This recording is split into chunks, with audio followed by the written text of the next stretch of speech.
इस पॉडकास्ट में अमिताभ बच्चन अपनी जिंदगी के सबसे बड़े संघर्ष, सीख, असफलता, सफलता और वो बातें बताते हैं जो उन्होंने शायद ही कभी कही हों। ये एपिसोड आपको मोटिवेशन, जिंदगी की समझ और एक नई सोच देगा। हर उम्र का इंसान इसे सुनकर कुछ न कुछ जरूर सीखेगा।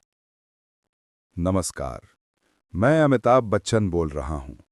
जिंदगी ने हमें बहुत कुछ सिखाया है, कभी थप्पड़ खाकर, कभी ताली बजवाकर।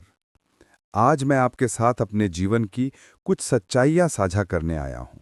शायद ये बातें आपको रास्ता दिखा दें। जब मैंने इंडस्ट्री में कदम रखा तो सबसे पहली चीज जो मिली वो थी ना। किसी ने कहा, आपकी आवाज रेडियो के लायक नहीं। किसी ने कहा, हाइट ज्यादा है, दिखते अच्छे नहीं हो। और कई लोगों ने कहा, आप फिल्मों के लिए बने ही नहीं हैं।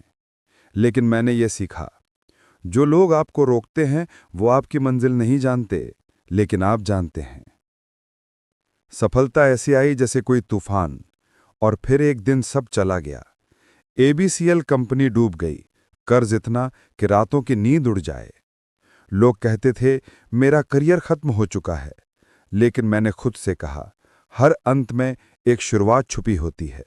उसी शुरुआत से केबीसी आया और नई जिंदगी मिली। मेरी मां तेजस्विनी जी, मेरे पिता हरिवंश राय बच्चन, इन दोनों ने मुझे एक बात सिखाई, जिंदगी में गिर जाओ तो घुटनों पर नहीं, पैर पर खड़े होना। जब भी मुश्किल आई, पिता की लिखी ये पंक्तियां सहारा बनी।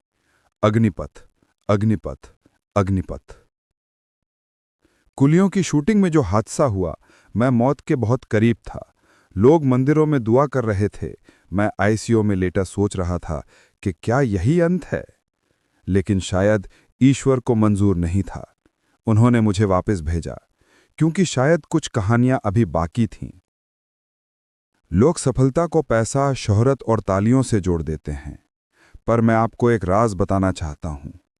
सफल वही है जो रोज खुद से जीतता है, जो हार मानने के बाद भी उठ जाता है, जो बुरे समय में भी अच्छे बनने की कोशिश करता है।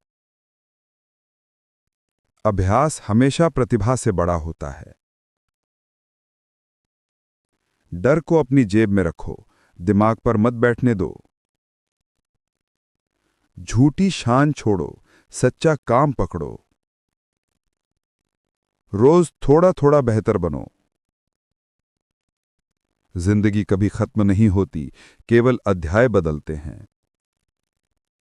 आज मैंने जो कहा वो सिर्फ कहानी नहीं, अनुभव है। अगर मेरी बातों से आपकी जिंदगी में एक भी बदलाव आता है तो समझिए ये पॉडकास्ट सफल हो गया। धन्यवाद। नमस्कार।